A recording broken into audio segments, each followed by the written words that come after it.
Anda semua saya hadirkan di sini. Yang pertama adalah pengumuman saya. Yang formalnya itu adalah ada rapat atau meeting istimewa. Nanti juga akan ada kita isi di situ. Namun begitu, hari ini kita akan menyaksikan sebuah acara destinasi dari teman kita calon guru penggerak dari media Astuti SPPBD yang merupakan mari kita ikuti bersama. Namun sebelumnya mari kita awali saja dengan membaca Alhamdulillah. Untuk selanjutnya waktu dan Pak kami silakan.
Goresan tangan saya nggih Pak Bu.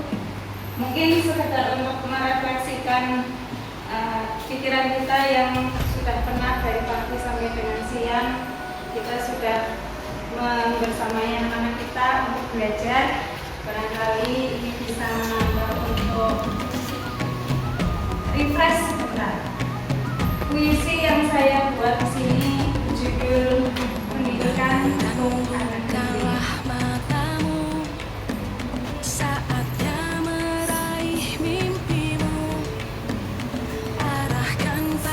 Sang Baskara dengan gegahnya mulai bernaung. Di bawahnya luas hamparan hijau tak ujung. Burung-burung terbang enggan turun. Lepaskan sayap tinggi membumbung. Bebas tak ada, bebas tak ada duka yang merundung.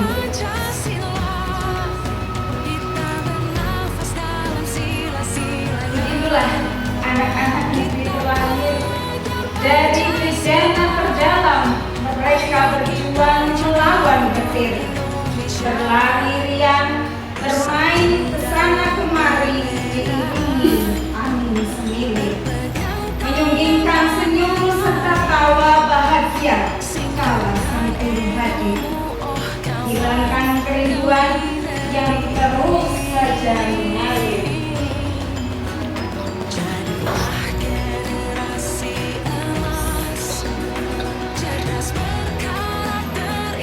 Sederhana bukan? Sederhana yang kadang terabaikan. Mereka ingin tahu apa sejatinya yang mereka lakukan. Ada apa di sana gerangan?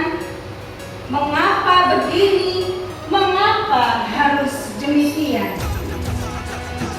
Begitulah ibarat jiwa jiwa yang bebas tak ingin terkekang. Hilangkan keraguan, raih harta tanpa ragu.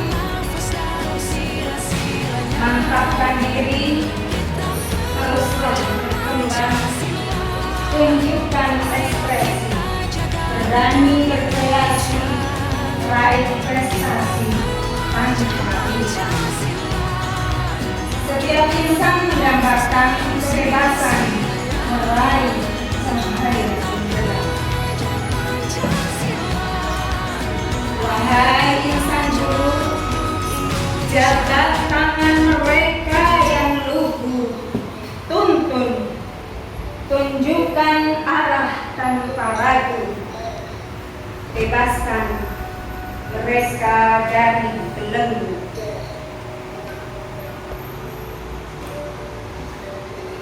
Pendidikan sejatinya adalah kebebasan. Bebas melangkah pada tujuan. Bebas berekspresi, luapkan hati dan pikiran. Bebas berinovasi, tunjukkan perubahan. Terima kasih atas perhatian dari Bapak Ibu atas yang saya sampaikan. Selanjutnya saya akan menyampaikan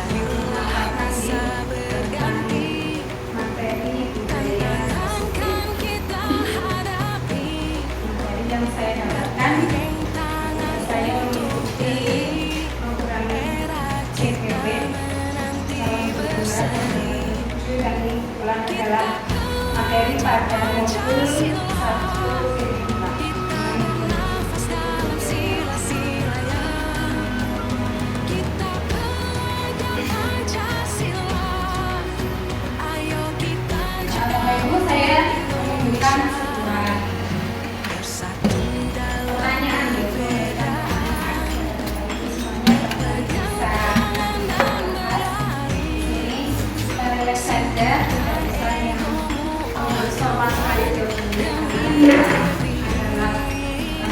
apa yang ada di dalam pikiran kita.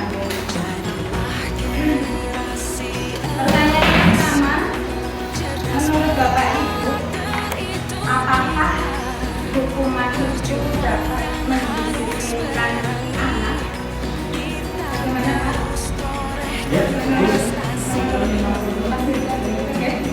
Bagaimana Bu Lela?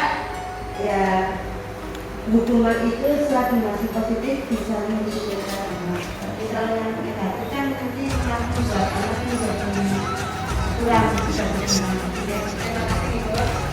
Selanjutnya ini mungkin pertanyaan lain ya. Apa pemberian hukuman dengan hal positif seperti membaca atau membersihkan sekolah, BC, apakah ini juga dapat mendisiplinkan anak? Tapi setelahnya adalah seperti itu ya, atau kita mungkin dari yang lain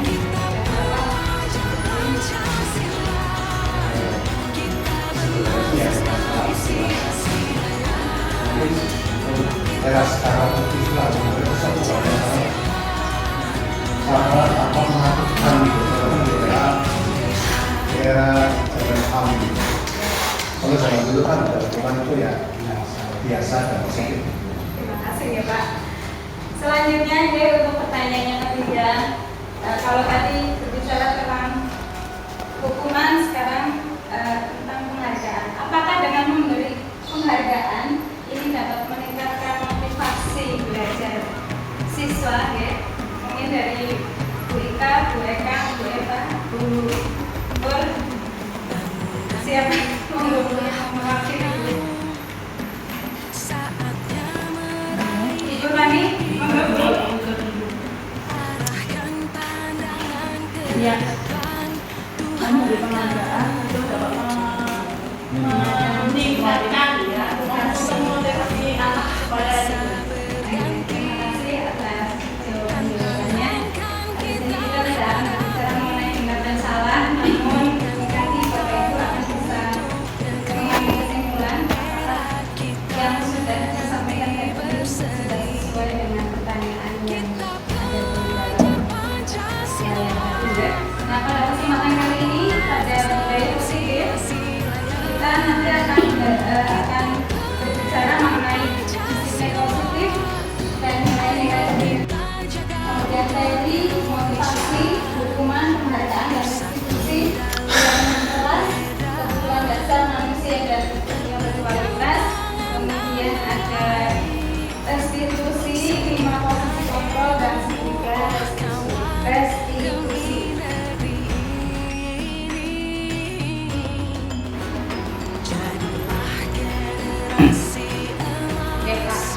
Ini saya akan memberikan kertas kita akan mensimulasikan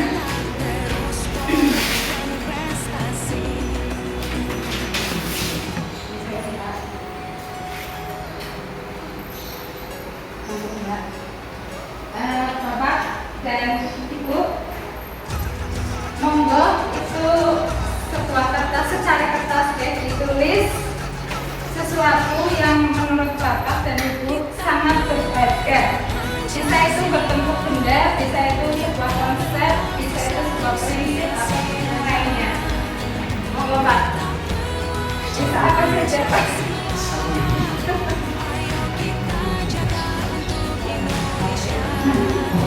Bisa itu berbentuk benda, misalkan HP ataupun misalkan kalau itu adalah kita menggambarkan seseorang, itu istri kita atau suami kita. Sebutkan Ibu. Oke, sama saja Pak. Kalau saya saya. Ini masih serata Pak. Oke, kalau sudah ditulis, saya mohon tolong untuk digenggam sekuat tenaga, sekuat mungkin. Nanti yang di sebelahnya berarti Pak Biswan. Kalau di sebelahnya Mbak Eva, nanti bisa Bu Eka, bisa Bu Ika atau Bu Lela atau Bu Purwani. Royapan juga boleh. Oke, sebisa mungkin sekuat tenaga ya Pak, itu di kepala Pak, diremas, nanti digenggam sekuat tenaga kita. Jangan sampai bisa diraih oleh orang lain, bisa diambil oleh orang lain, karena itu adalah sesuatu yang sangat berharga untuk kita. Silakan dari Bu Eka, pokoknya kan yang mau mengganggu Mbak Eva, Kamu si Cito? pokoknya bisa dengan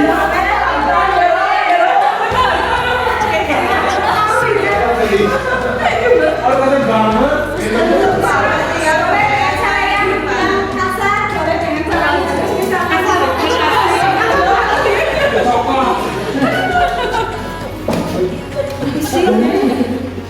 misalkan diiringi dengan uang. saya ubah. Bagaimana Bu Ika dan Bu Eka tadi sudah bisa merebut apa yang digendong oleh Mbak Eva? Bisa ya. Bagaimana Pak bisa? Sangat banget. Oke. Nah, dari kegiatan tersebut kita bisa membuat sebuah simulasi ya, bahwa apa yang sudah kita punyai dan itu kita anggap penting merupakan sesuatu hal yang harus kita istilahnya harus kita pegang kuat-kuat dan tidak bisa ada orang yang mengganggu. Itu sebetulnya tergantung pada motivasi diri ya, bahwa itu berarti memang kendali itu ada pada kendali itu sebetulnya ada pada kita. Nah ini ada kaitannya dengan yang namanya teori kontrol dan sebuah perubahan paradigma atau pandangan bahwa apakah kita bisa mencoba mengubah orang lain agar berpandangan sama dengan kita. Nah, pada teori kontrol yang ada yang sebaiknya kita pegang ya, bahwa kita itu berusaha bukan untuk mengubah orang lain, tetapi kita sendirilah yang berusaha untuk memahami pandangan orang lain tentang sebuah dunia. Begitu pula pada anak didik kita. Jadi kita tidak sebisa mungkin anak-anak itu tidak dalam kendali kita, tapi mereka memiliki prinsip ataupun nilai yang kuat dari dalam diri mereka sendiri. Kemudian apakah perilaku buruk dilihat sebagai suatu kesalahan, kemudian yang tidak cukup dengan hanya meminta maaf? Nah, pada teori kontrol ada paradigma bahwa semua perilaku sebetulnya itu memiliki tujuan. Contoh misalkan seorang anak didik kita misalkan melakukan sebuah kenakalan, mereka melakukan kenakalan pasti punya tujuan yang terselip di dalam hatinya, terselip di dalam pikirannya. Kenapa mereka melakukan seperti itu? Selanjutnya untuk hal yang ketiga, apakah betul orang lain bisa mengontrol saya? Kalau tadi yang disimulasikan oleh Pak Rizwan dengan mereka, apakah bisa mengontrol Pak Udin, Pak Rizwan? Tidak bisa dipakai, itu pula mereka tidak bisa mengontrol Mbak Eva untuk meminta genggaman tangannya. Nah, ini berarti hanya kita sendiri yang bisa mengontrol diri kita. Kemudian, apakah saya bisa mengontrol orang lain? Nah, untuk perubahan paradigma, kita tidak bisa mengontrol orang lain karena orang lain tadi seperti memiliki prinsip masing-masing yang harus dijaga. Kemudian pemaksaan ada pada saat bujukan itu gagal. Ketika kita sudah membujuk anak untuk melakukan sesuatu tetapi anaknya tidak mau, maka akhirnya yang terjadi adalah pemaksaan. Itu yang sering terjadi di kehidupan kita. Nah, sekarang untuk memperbaiki hal tersebut, maka kita akan berkolaborasi dan berkonsensus untuk menciptakan pilihan-pilihan baru. Selanjutnya adalah kata disiplin. Disiplin itu sering kita sampaikan kepada anak-anak, bahkan anak-anak pun harus selalu menerapkan apa itu disiplin. Nah, disiplin sendiri artinya adalah belajar. Disiplin membuat orang lain untuk kembali konvensinya menuju sebuah tujuan apa yang dia hargai. Kemudian makna lain dari kata disiplin adalah sesuatu yang dilakukan seseorang pada orang lain untuk bisa mendapatkan catatan. Contohnya misalkan kita menerapkan di kelas kita, anak harus tertib di dalam kelas, maka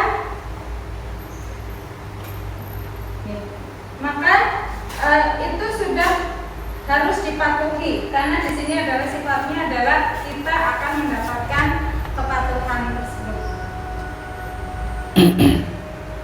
Disiplin untuk kecenderungan umum ini adalah menghubungkan kata disiplin itu sebetulnya kata-kata yang menuju pada ketidaknyamanan, bukan dengan apa yang kita hargai atau pencapaian suatu tujuan. Seperti disiplin itu berarti pemaksaan, kita memaksa pada orang lain.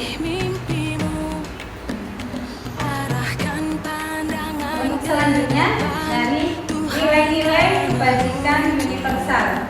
Nilai-nilai kebajikan universal itu merupakan sifat-sifat positif manusia yang merupakan tujuan mulia yang ingin dicapai oleh setiap individu. Namanya saja universal, berarti ini kan sudah menyeluruh, bisa diterima oleh di masing-masing tempat, di masing-masing guru maupun siswa di berbagai kalangan pendidikan. Ini kalau menurut Dr. Rian Gazer ada nilai kontrol bahwa setiap perilaku atau perbuatan ini memiliki suatu tujuan. Selanjutnya dari Jane Gosen bahwa dengan mengaitkan nilai-nilai kebajikan yang diyakini seseorang, maka motivasi intrinsipnya akan terbangun sehingga menggerakkan motivasi dari dalam untuk dapat mencapai tujuan mulia yang diinginkan. Nah, apa saja nilai-nilai kebajikan yang ingin dicapai oleh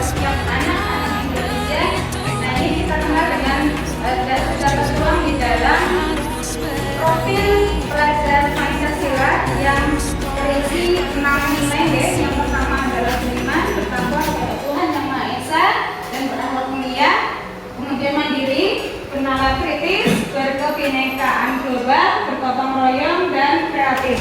Ini sebisa mungkin kita akan membawa anak-anak kita untuk bisa memiliki atau menerapkan nilai-nilai dari yang sudah disampaikan mulai. Selanjutnya dalam teori motivasi, hukuman dan penghargaan, dan restitusi. Ada 3 teori motivasi perilaku manusia. Yang pertama adalah bahwa motivasi ini untuk menghindari ketidaknyamanan atau hukuman. Kemudian teori yang kedua adalah untuk mendapatkan imbalan dari orang lain ataupun institusi. Sedangkan yang teori ketiga berbunyi untuk menghargai diri sendiri, menjadi insan sesuai dengan harapan kita.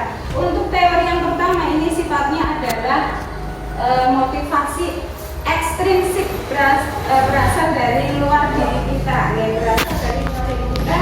Misalkan apa ya yang akan terjadi apabila saya tidak melakukan ini? Apa yang akan terjadi apabila kita misalkan berangkat ke sekolah namun terlambat gitu.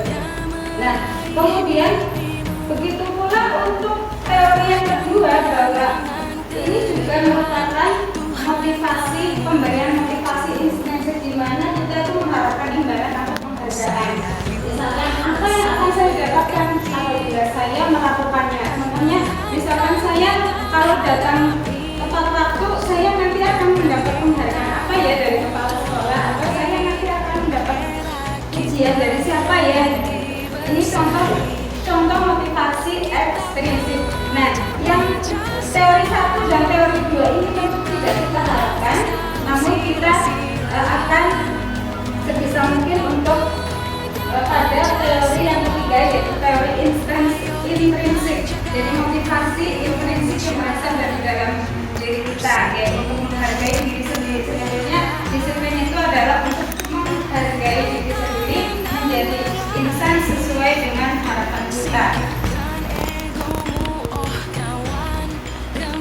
Nah, ini menurut Ki Hajar Dewantara ya, mengartikan sebuah kata merdeka. Merdeka itu artinya tidak hanya terlepas dari perintah.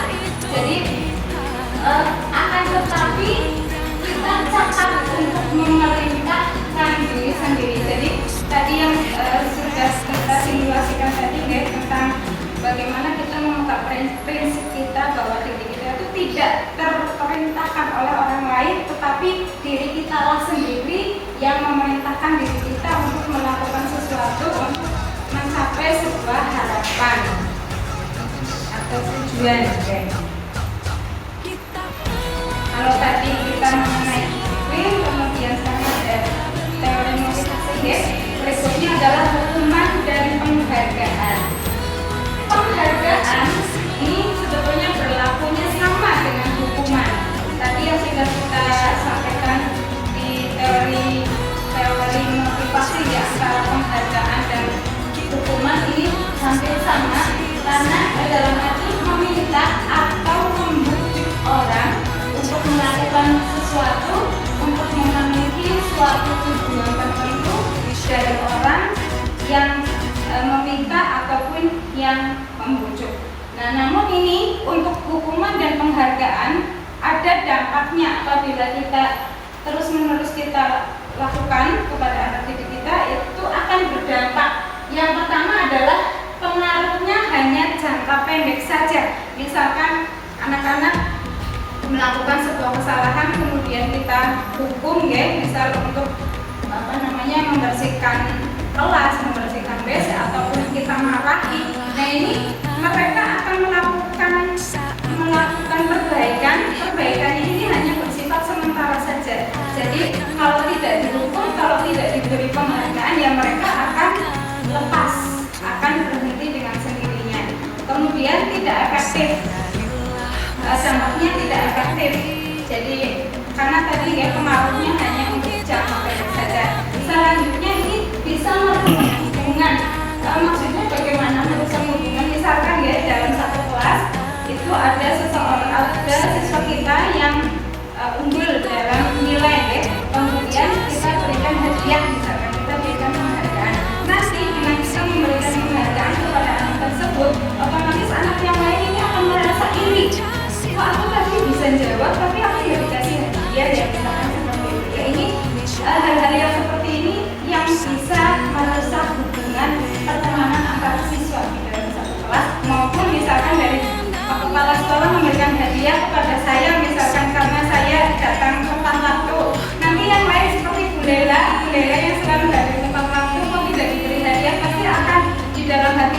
ini mulai ya.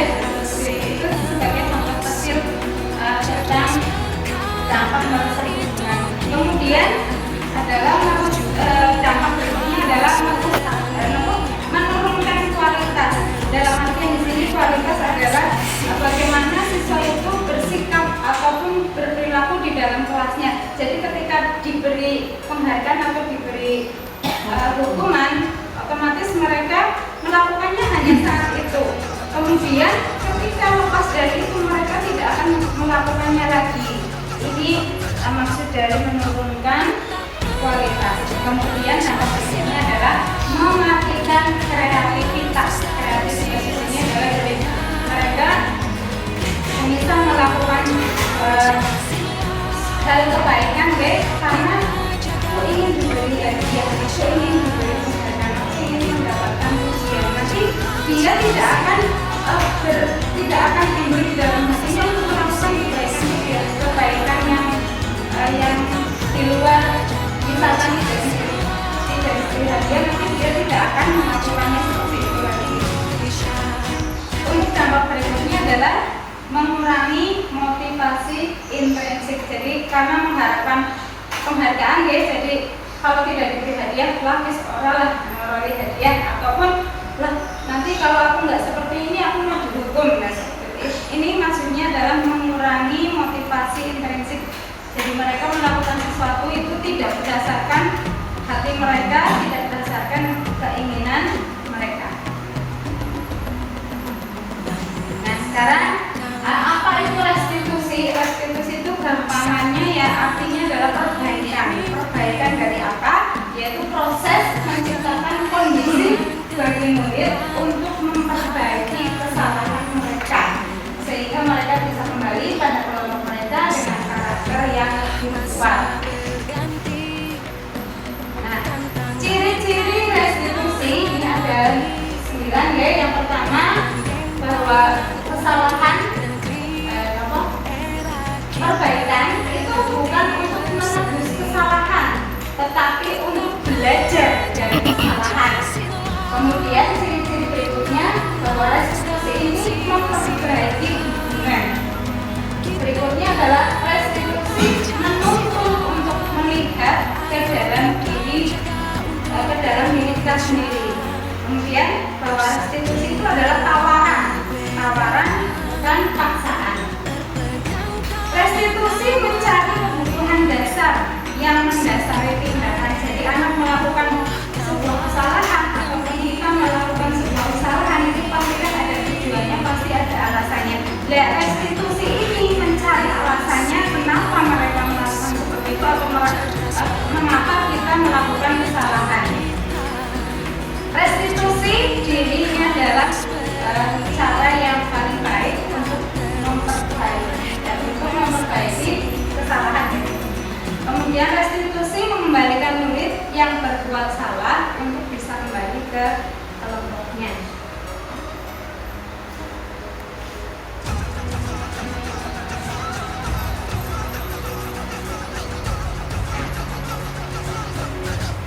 Materi berikutnya adalah keyakinan kelas.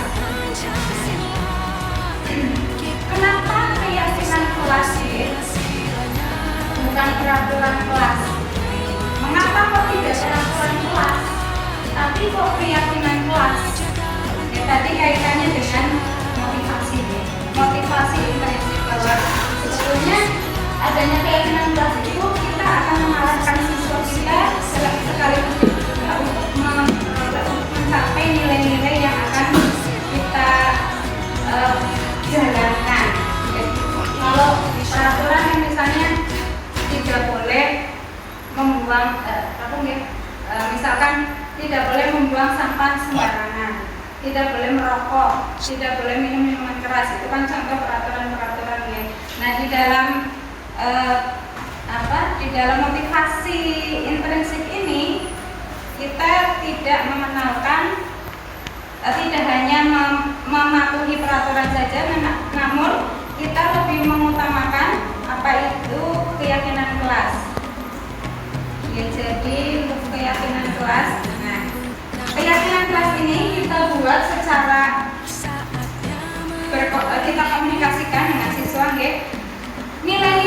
saja yang akan kita raih di dalam kelas selama kita melakukan pembelajaran. Misalkan di dalam keyakinan kelas itu harus mengandung nilai-nilai universal. Nilai-nilai apa saja, misalkan banyak sekali deh, ada disiplin. Kalau tadi disesuaikan dengan profil pelajar Pancasila, berarti kan ada beriman bertakwa pada Tuhan Yang Maha Esa, gotong royong, mandiri, kreatif, dan kolaborasi, deh. Kemudian ada juga nilai-nilai misalkan disiplin, tidak mengganggu teman, dan sebagainya, banyak sekali. Nah, keyakinan kelas ini juga harus disesuaikan dengan harus berpihak kepada murid. Jadi kita mengutamakan, kita lebih menghormati pada murid, nilai-nilai apa yang mereka pilih sendiri, ya, pilih untuk dijadikan kesepakatan. Nah, sesuai dengan yang tanya nilai-nilai kelas atau keyakinan kelas ini harus sesuai dengan kesepakatan seluruh murid.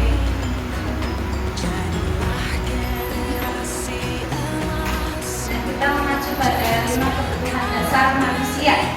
Apa saja sih sebetulnya kebutuhan dasar manusia? 5 kebutuhan dasar manusia, nih.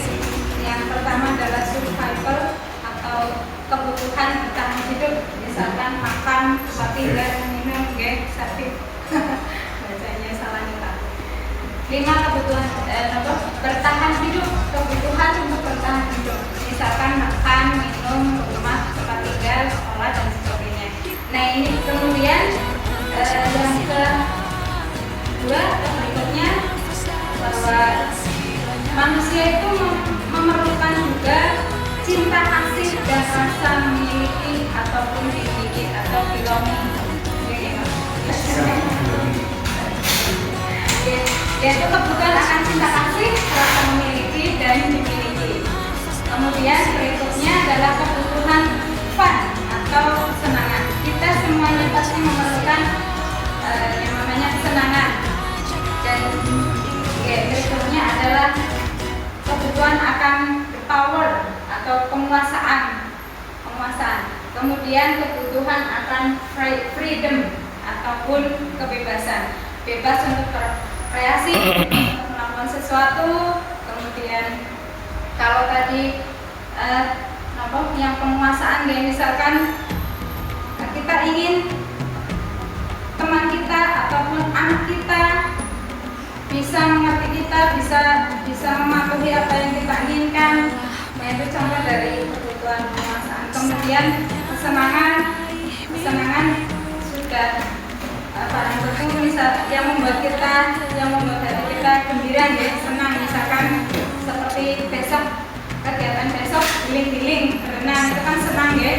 Ataupun berrekreasi dengan keluarga, dengan teman, itu yang merupakan contoh dari kebutuhan akan kesenangan.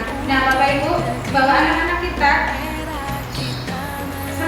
yang melakukan kesalahan, barangkali ini ada salah satu dari 5 kebutuhan dasar ini yang kurang terpenuhi. Misalkan ada seorang anak mengganggu teman yang lain, misalkan dia sedang istirahat, kemudian ada temannya makan, dia ikut nyemil, nyerobot. Nah, otomatis temannya diserobot ini kan marah. Nah, kemudian anak ini lapor pada guru si anak nakal.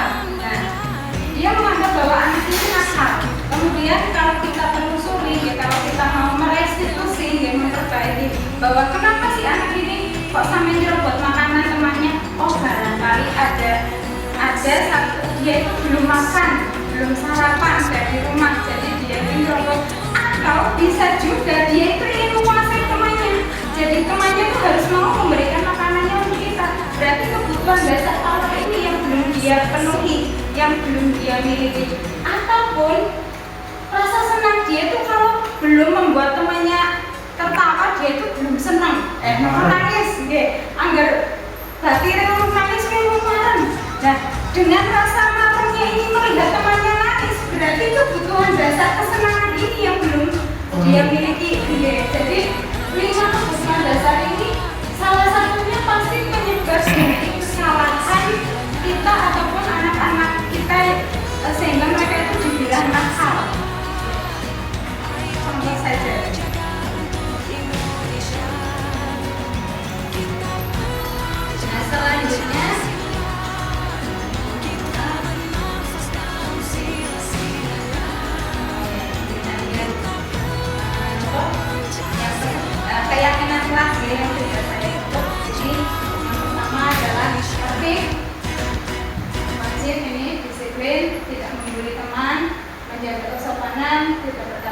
belajar, saling menghormati. Sebetulnya banyak sekali nilai-nilai yang ingin kita raih, namun inilah yang namanya keyakinan kelas. Jadi prioritas mana yang akan kita raih terlebih dahulu.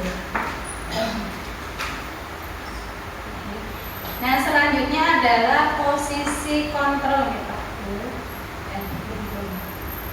Posisi kontrol.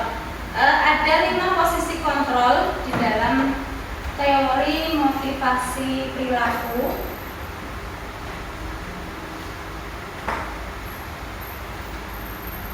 Sinyal. Oke. Yang pertama,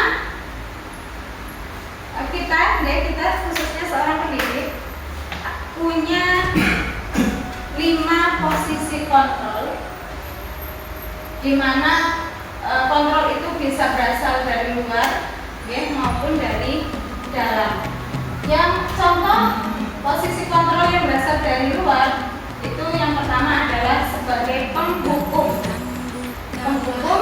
kemudian posisi kontrol sebagai pembuat orang merasa bersalah, posisi kontrol sebagai teman, oke, kemudian posisi kontrol sebagai pemantau, ataupun yang kelima adalah posisi kontrol sebagai manajer.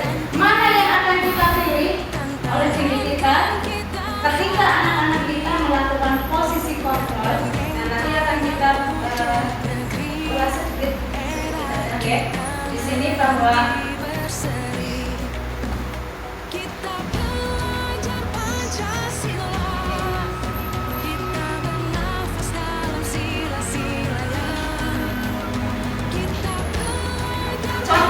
posisi kontrol sebagai penghukum. Nah, kita seorang guru penghukum, kita berarti posisi kita itu menunjuk menghardik anak, menyakiti, menyindir, ataupun memarahi. Nah, ini berarti salah satu contoh bahwa kita itu sedang di posisi penghukum.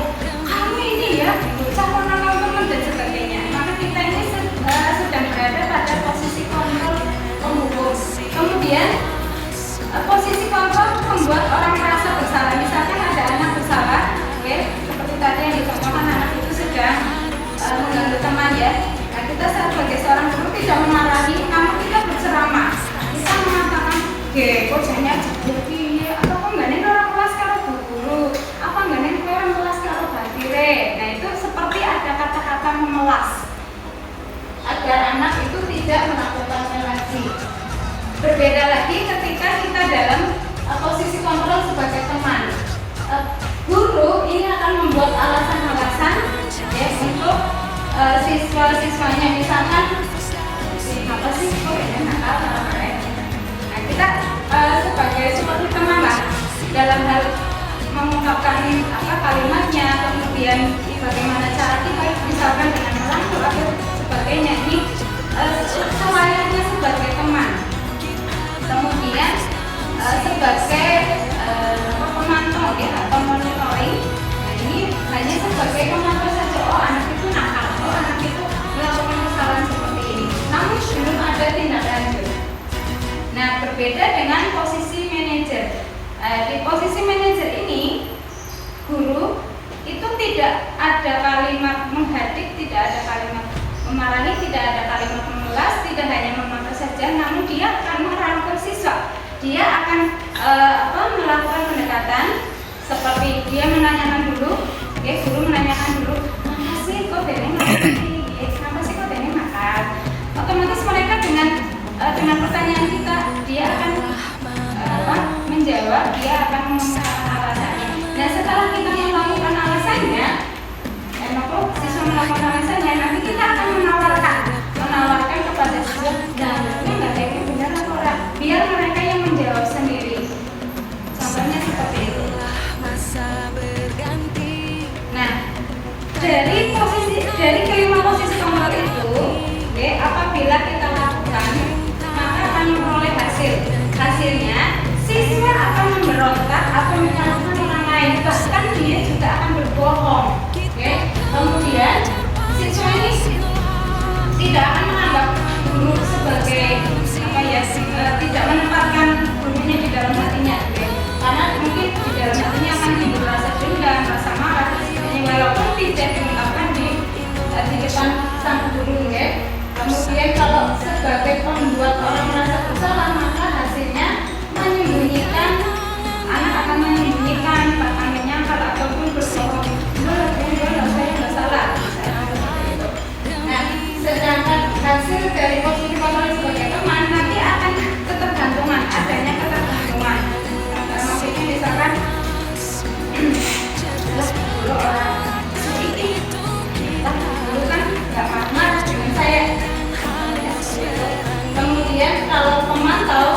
apa sih dia akan berubah lagi.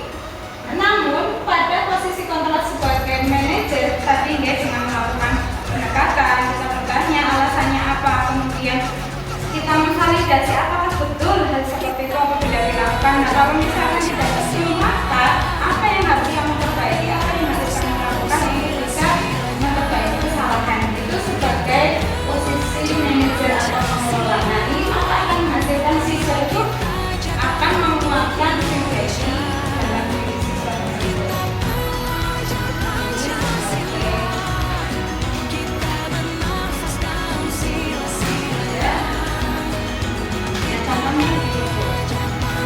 Ada pertanyaan-pertanyaannya. Siswa kecewa sekali dengan kamu. Nah, ini contoh kalimat yang nanti akan mengarahkan pada posisi kontrol manakah. Nah, contohnya ini, saya kecewa dengan kamu. Ini sebagai membuat orang merasa bersalah. Kemudian, kamu tidak benar. Kamu tidak pernah benar dalam melakukannya. Ini sebagai contoh posisi kontrol penghukum. Kemudian, ayolah demi bapak guru atau demi ibu guru, kamu jangan seperti ini. Ini sebagai contoh posisi kontrol sebagai teman. Misal untuk berikutnya, anak-anak kita beri stiker, kita beri penghargaan apabila mau melakukan sesuatu, maka ini posisi kontrol sebagai pemantau. Nah, kemudian bagaimana kamu bisa menyelesaikan masalah ini? Ini contoh sebagai posisi manajer. Kemudian kami selalu yang paling terakhir, ini posisi kontrol sebagai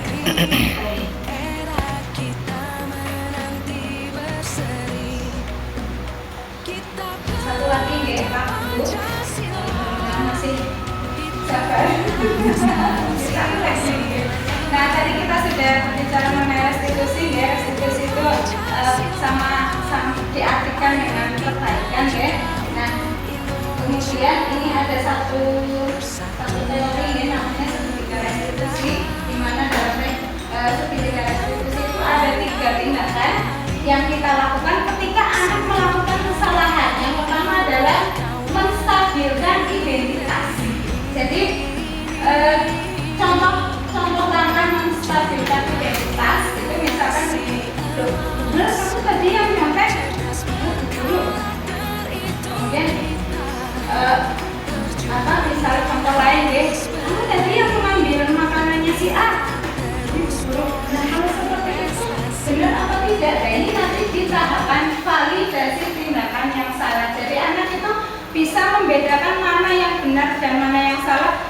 Anak bisa mengakui dirinya itu salah. Ini pada tahapan validasi tindakan yang salah. Misalkan kalau nyontek tadi menurut kamu betul enggak? Enggak guru. Nah, ini contoh dari tindakan validasi tindakan yang salah. Kemudian untuk tahapan yang ketiga yaitu menanyakan keyakinan. Coba kalau ingat-ingat lagi, kita kan sudah 2 keyakinan kelas. Di antaranya adalah disiplin. Kamu kalau ingin contek teman, jujur ya, jujur misalnya. Di antaranya adalah jujur. Kamu kalau ingin contek teman, kira-kira sesuai dengan keyakinan kelas kita atau tidak? Tidak. Nah, ini contoh dari menanyakan keyakinan kelas. Kemudian setelah menanyakan keyakinan kelas, maka kita tawarkan kepada siswa, kalau kamu sudah mengakui kesalahan, nah bagaimana tindakan yang akan kamu lakukan untuk memperbaiki kesalahan kamu? Nah, mereka akan inisiatif sendiri untuk mengeluarkan pendapatnya, mengeluarkan pikirannya, hal apa atau perbuatan apa yang bisa memperbaiki kesalahannya tadi. Terus saya juga memukul Intan. Kamu juga berkelahi loh dengan Amin. Iya Bu Guru, saya kesal Amin menegur saya. Jadi saya ingin memukul Amin. Coba anak perbuatan seperti itu bagus apa tidak? Saya rasa tidak, Bu.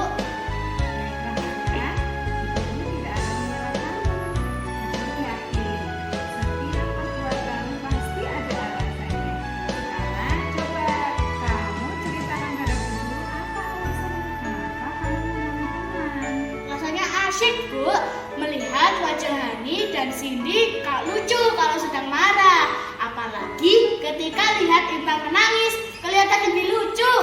Wah, wah, wah. Kamu bahagia ya melihat teman yang susah? Sebetulnya tidak, Bu. Nah, coba sekarang mari kita bicara tentang keyakinan kelas kita. Ara pasti tahu apa keyakinan kelas kita? Saling menyayangi, saling menghormati. Ya, Bu Guru. Betul. Lalu, menurut Ara, mengganggu teman itu sudah menunjukkan sikap keyakinan kelas kita apa belum? Tidak, Bu Guru. Ara, dengan mengganggu teman, mungkin cara kamu mendapatkan rasa senang. Tapi menurut Bu Guru, ada cara lain yang bisa membuat kita senang tanpa harus mengganggu teman.